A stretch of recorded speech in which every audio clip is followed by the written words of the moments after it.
very early in the morning. Very early in the morning, my friend Jeff is picking me up. We're going to do a toss. So I cannot talk too loud because my wife is sleeping. Give me a minute here. Here we go, here we go. There's Jeff right there.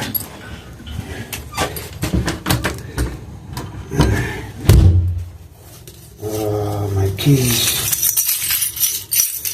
Carrying all this stuff. Give me a minute, guys. This is my door. I painted this. I should paint a little white pigeon there. Okay. So, we are going to do a toss. It's got, I don't know, about 80-something birds there to release. Wait a minute. The birds right there. All those birds. My gosh. That's a lot of birds. Good morning, sir. Good morning. That's a lot of birds, man. I'm recording, you know. Oh, gosh. How many birds? 80. Oh, my gosh. 80 birds? Okay. Let me buckle up. All right, guys. So, yeah, we are going... How far are we going, Jeff? Arcadia. This will be a 15-mile toss for the birds. 15? 15. Are you sure? Mm-hmm. Arcadia is more than 15 miles. No, I'm on the bottom half of Arcadia, so I'm at the White Church off of Route 70 or 72. Oh, man, because I went on 17. 17 would be much further. Oh, I went on 17 and it was 30 miles. Yeah. I don't, okay. I got it. Teach me, because I don't know. 50 miles is right there. All right, guys, so it's a beautiful morning. It's been raining a lot here in Florida, but this is a beautiful morning today, and we're going to do this toss. Jeff has very good birds, and I'm going to experiment racing. I really don't like racing because I don't like all the work that goes with it. You know, you have to go. See, you gotta do this, get up early in the morning, and Jeff, he drives a lot. So, 2026, I am going to try to do racing, to do one love race.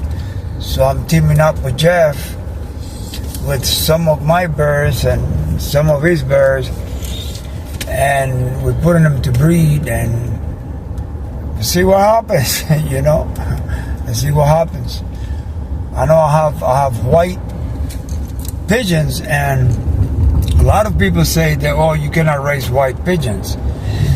But I talked to Brito. Brito is the owner of the Pigeon Derby. And Brito say he has a white that is a champion, and he's breeding with him. And when I went over there to Brito's and I made a video, he had like 7,000 birds competing. I'm talking about people from the Philippines, Japan, Taiwan, all over the United States. And if you look at my video that I made, there were some whites there. These people would not pay $150 a bird, a perch, and after 100 miles, you got to pay $500. They're not going to spend $750 for a bird that is not going to win. So if they put there a white bird, that means that they have hope that this bird will win. You know, they have good birds. So don't listen to people when they say that, oh, white birds are not good to raise. All I have is whites, you know. So here we are, beautiful. You know. So beautiful, peaceful drive. It's nice today, man. Yeah, very nice. You know.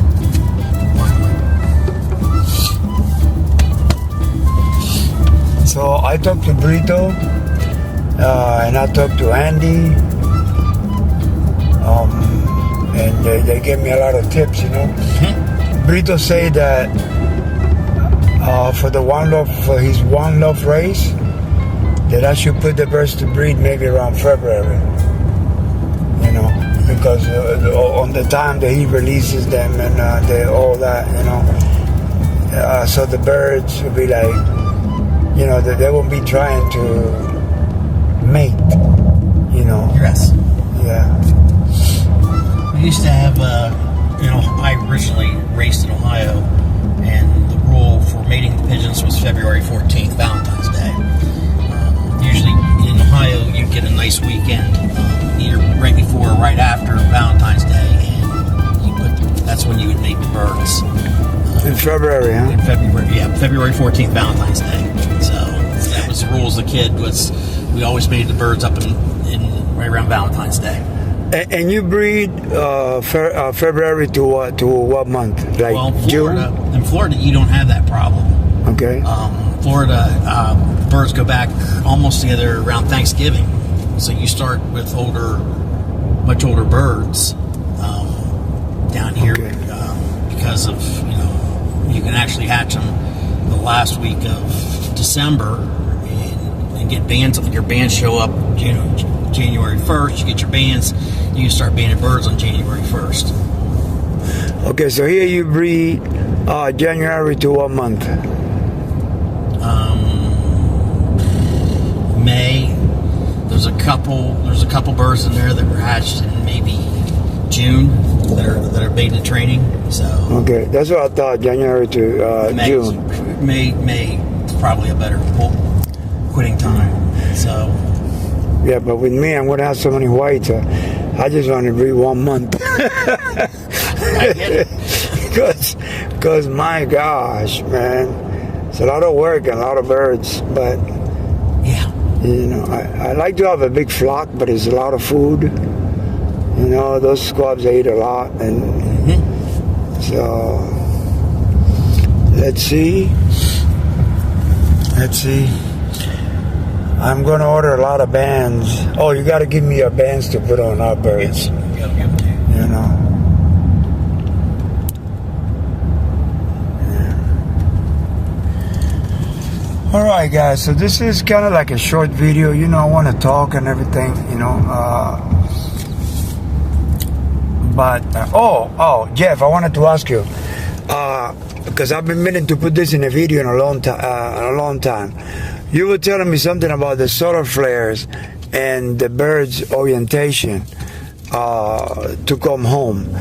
And I never understood that. Maybe I get in the video and I listen to it over and over. And I can understand it. There's some websites now that and some apps that will tell you what the solar flares, what the activity is on the sun and that kind of stuff. So there are days when it's more severe than others. I've tried to associate a bad toss with a solar flare. I really haven't been able to, but on the other hand, I still pay attention to it because it may change what I do that day in regards to the birds. So, but yeah, you can monitor the solar flares with the activity on the sun. Okay, I see now. Yep. Yeah, I think it's a factor too because there's a lot of factors, man. Okay, let's pay attention here, guys. This is a dangerous highway. Yeah. So here you gotta be sharp. Beautiful sun, beautiful sky, my gosh. You know, I would have bring some of my birds. And I thought about it, but man, my bird have, oh my gosh, they're molting, like, I mean, you see them in the air, you see all these feathers missing and feathers coming out while they're flying. I'm like, oh man, yeah. So no, I'm gonna wait a little bit to start tossing them, you know. Look at that sun. Yeah, I believe that probably is a factor, you know. There's a lot of factors where, you know, why the bird don't come fast or don't come home, you know. See, a lot of these new breeders, they automatically say, the bird's no good. Sell them to the pet shop. Kill them. Come on, man. You don't know what that bird went through, you know, to get to your house. So there's a lot of factors the bird might encounter, from solar flares to wind, hawks, disorientation because of the different things, you know. I mean, it's not always because the bird is bad, you know. So it could be that the bird is a long distance bird and he's bored with the little 30-mile toss that you give me. He just want to fly. But then when you release him from 500 miles away, then he excels. It's like shoof, because a lot of long distance birds do that, right? A lot of long distance birds. I don't. If I got a pigeon that is consistently, I don't know, 20, 30 minutes behind the main group, let's say, in the sense of a longer race, like a 100-mile race, 150-mile race, a 200-mile race, he's consistent, then I'm scheduling that bird to fly, looking at that bird to fly the 5. To what? I'm looking at that bird to fly a 500-mile race. Because, okay, yeah. Because he's consistent with his speed. He's not burning himself out. He's not, So, it's just like anything. There's sprinters and there's long-distance runners. Makes sense, yep. Yeah. So I don't hold a pigeon because he's completely he's always 20 minutes behind. I look at that and could be a positive on a 500-mile race. Yes, I agree 100%. And like with my whites, I noticed that when I did the 30 miles, 40 miles, and I went to the house, they're already there. But sometimes I do like 10 miles and they take a long time. It's like probably, I don't know, maybe they want to fly. Maybe they sense their clothes and they're like, man, let's fly a little bit, and they just want to fly. I don't know, Oh, also, I remember that you put a tracker on the bird and you showed me one time. Do you have a tracker on all your birds now? No, just I just occasionally do that. So you basically GPS them, and they it tracks the way the bird comes home, and you're picking and choosing which birds you want to track for that day. So I probably track maybe 2 or 3 birds. We get out here so far, and then we'll start. I'll get out so far and get some confidence in the birds and what they're doing, and then I'll track them, make sure they're coming in the line of flight I want them to come in. Okay. So basically what I've done, when I come up Kings Highway, there's a lake over here. Actually, it's the water retention pond for the city where the water comes from for Port Charlotte. Yeah. It's a nice place to let them go, no wires, and I kind of home in on that point because that's about 6 miles from the house. It's where I need the birds really to break before to get to the house and be competitive with the guys at Cape Coral. So I trained this spot numerous times and getting that. Last year's young birds, and we flew a little bit different course last year, would hit that spot continuously. When I go 40 miles with them, they'd hit that spot, and then they would. So it was a constant. They would constantly hit on this lake up here, go right over top of when I would GPS them and that kind of stuff. The interesting thing about last year's group of old birds. So this is an old bird series. My 21s, 22s, and 23s were trained up Route 75, Interstate 75. Okay. 24s were trained up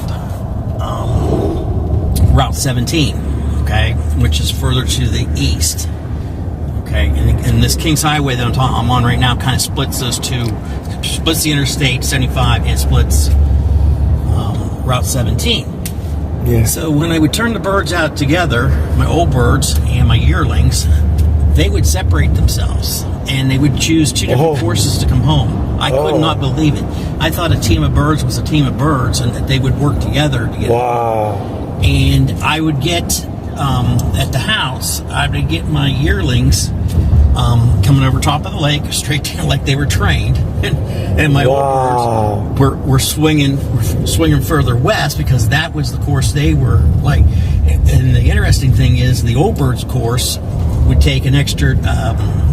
They were always 2 to 3 minutes kind of behind the yearlings in regards to what they were doing, and I'm sitting there scratching my head, going, "What is going on?" So they're smart, man. So that's when I GPS. I GPS the old birds. I GPS. The GPS. It's fine. I heard you say something, not when I GPS the old birds, I GPS the yearlings. I can see what the two groups are separating themselves fairly early up on the course of a 40-mile liberation, and then they're coming in at two different ways. Okay. So I was just stunned because I was like, "Holy smokes!" Yeah, there is a water plant over here that I let my birds go from there. That's the water. That's what I'm talking about. The water. Oh yeah, I let them from there. Yeah. But I got in trouble one time, and I got on the video where I was releasing all the way by the gate. Yeah. And then the guys came and said, "No, you cannot do that here. So go a little up." So you know what the airplane field is? Yeah. It's like an airplane, like toy airplanes that do. So I do it from there. Then they let me do it from closed? there. The gate, yeah. Yeah, for the hurricane. For after the hurricane was closed, when they did the repairs. No, but I don't know if we're talking about the same gate, but it's like all the way to the end. Yeah, that one. Yeah. And they came right away and kicked me out of there. But I've been doing that for years, man, and that just happened the other day, the last time I did that. That's okay. Man, what a beautiful day. Our preacher's gonna love to fly today. Let's hope.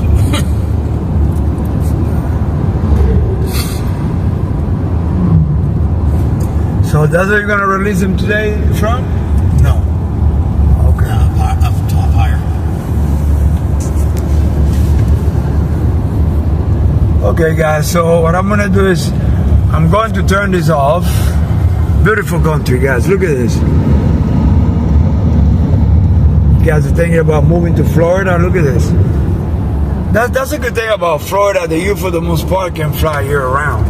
Yeah, it's. The only thing is the hawks, but There's no chipping ice out of the water. There's no. Your waters never freeze. So yeah, there's a lot of good positives to Florida.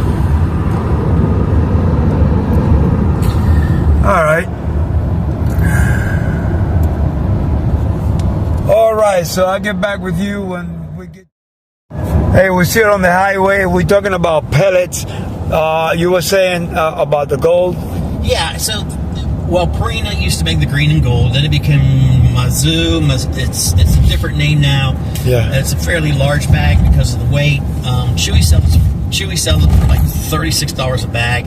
I get one bag of gold during racing season, and I kind of use it like almost like corn when I don't want the birds to be real heavy, but I want to put a little bit extra carbohydrates in them. I mix the gold in with. So they almost had a little bit of gold every day, and mixed in with their safflower, and their So I'm constantly, but they don't like the green, but they do like the gold. So I feed the gold and don't worry about the 1% difference in protein. Yeah, I think I'm going to start giving them the gold. I heard so much about the gold. I give them the green. They just gave me a sack, half a sack, because. Okay, this is what happened. My friend, somebody gave him the bag, okay, because the birds didn't like the green. Then he tried to fit it to his birds didn't like the green, so he gave them to me. So when I first started feeding my birds didn't like the green, and I just left it there, man. And finally they say, and they ate it, right? So. But now I got the green. I'm gonna start fitting in the green because it's good protein. See, the thing about the green has got grit in it. You knew that?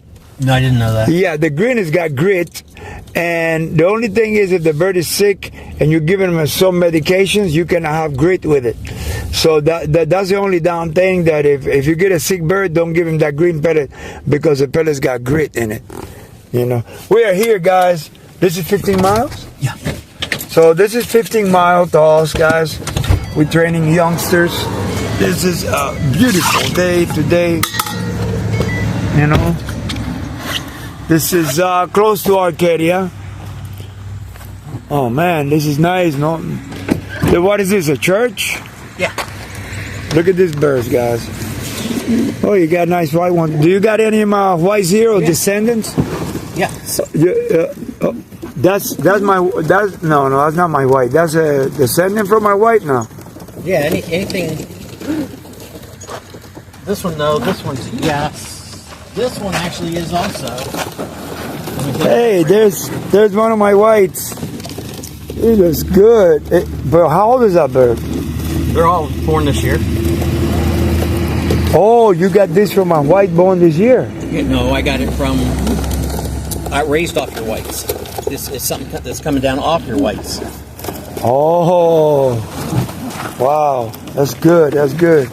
You want me to run this down? No, just get this okay. down.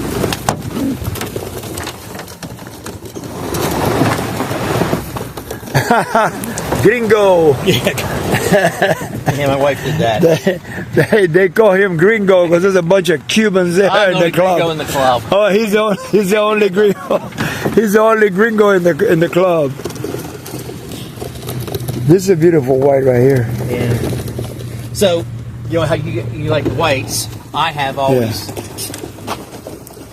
So every white you have here comes from my whites, or no? No, not every. These are my yellows. Oh man, that's nice. Wow, that's a nice bird. That's a youngster? Yeah. That bird is long distance, man. Look at those. Oh wow. It's Look coming down. Remember the recessive red cock you had? You gave me? Yeah. What was the guy's name? Abraham? Abraham, yeah. That's coming down off of that. Oh, that's a Trenton, man. Yeah. That's a Trenton. That's long distance. Mm-hmm. Yeah, that red cock is good bird, man. She stopped molting. Beautiful bird. So, and then they also throw me these. The cream. Oh yeah, I remember they give those kind of colors like that. This is from Abraham's red, right? Yep. Yeah, nice. Same mine. Yeah. Wow. Nice bird. Yeah, and then. So as a kid, I always had yellows. So it's been a challenge to get yellows back again. Oh, you want yellows? Man, Abraham got yellows, bro. I mean, like really nice yellows. Abraham's got white bars, yellows. He's got Boston. Yeah. Nice. Wow, those are some strong birds, Jeff. Yeah, they're okay. Who knows? They look strong, man. And this come from the red too? Yeah. Wow, you've been busy breeding that red. Mm-hmm. That's nice. So I love them. How about this a splash over here? This white gristle, whatever. Where the bird come from? You remember the white with the split eye over at Brian's? Over at Brian's. Yeah. There was a white with that had the split eye. It had the different color eye. Oh yeah. That's what that's coming off of. Oh man, I like. Let me see the head of that bird. I like it. I like it. So that's where that's coming from. So let me ask you, the big white one. Yeah, that's what we're talking about. That's just paired to a white grizzle hen. Yeah, that's where the grizzle's coming from. He was paired up to a white grizzle hen, and he flew. Her nest mate is a silver. Yeah. And then the next one was a white and a blue bar. Yeah. So I don't know where the blue bar came from, but when because you like strange stuff. So I trap in this common pigeon. I call them commies. I don't know what you guys call them. What the satos? The wild pigeon? Wild pigeon. So she traps in. She's 25, 30 days old. Okay. I'm hurting for droppers for on race day. Yeah. So I train her to be a dropper. She's the tiniest little thing you've ever seen, but she lays the biggest, nice eggs you've ever seen. I mean, she lays the best eggs in the coop. I mean, they're perfect. Yeah. And that, anyway, she hatched a young one. This is it. She was I was just going to ask you for that. Yeah. Oh, man. Yeah, you can tell, but... So this is, you're talking about... Is it the first time you're going to let him go from here? No, it does fine. It's the smart. Yeah. It's the smartest bird in the coop. So I don't understand. Let me see. Oh man. Yeah. So, yeah. So it's half wild. I can see it. You yeah. know, and I should, most guys would just like never do anything like that. But after man. it hatched, I'm like, oh, what the See, I like your mentality because I think just like you on when it comes to that, man. Yeah, there's no body per se. Look, man, it's like clinkers in New York. They call them clinkers. They're the smartest bird. They're the smartest birds, man. Yeah, I have two lofts. I have a one, so that one is slipped, huh? Yeah, there's 40 in one loft and there's 40 in the other, and she goes between the lofts, and wherever I feed first, she goes in and feeds, eats first, and it doesn't matter. I get in there the other day, I set the bucket down, next thing I know she's in the bucket, it's just like... Yeah. Smart bird. That just come naturally to her, man. Yeah, she don't care.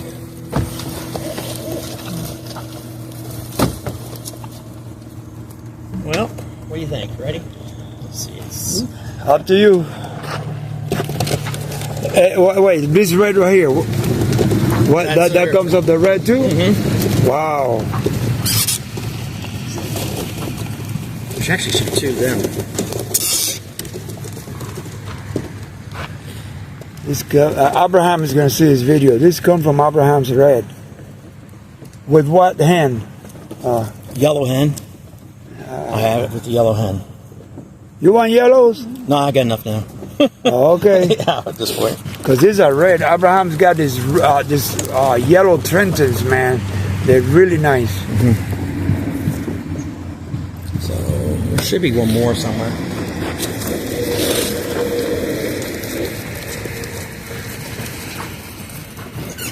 That's a nice bird there. The one that took like this bird right here.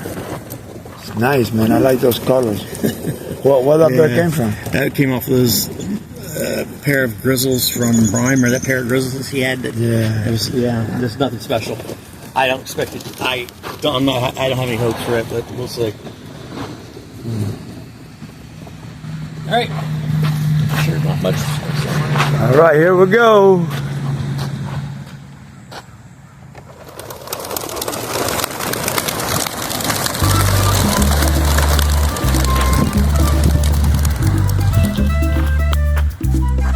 The cables are far away. Nice.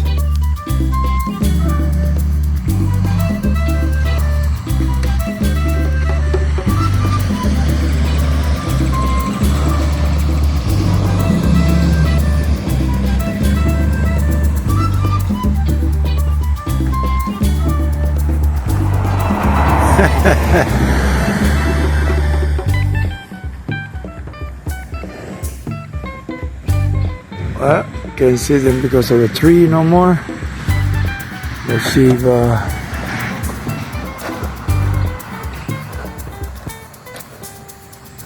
that's it. Let's wait a little bit because it might. This is not the first time letting go from here. Oh man, they're gone already.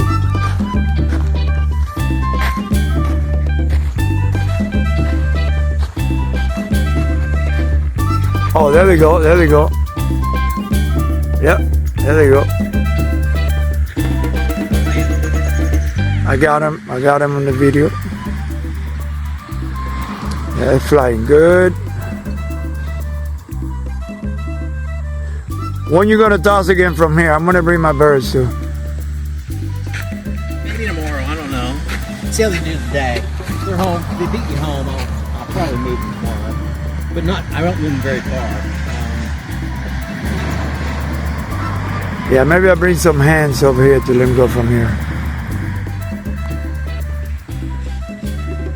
Yeah. All right, guys. So that's it. I hope you enjoyed it. And you know what I always say? Love your pigeons. Take care of your pigeons. And you have a blessed day.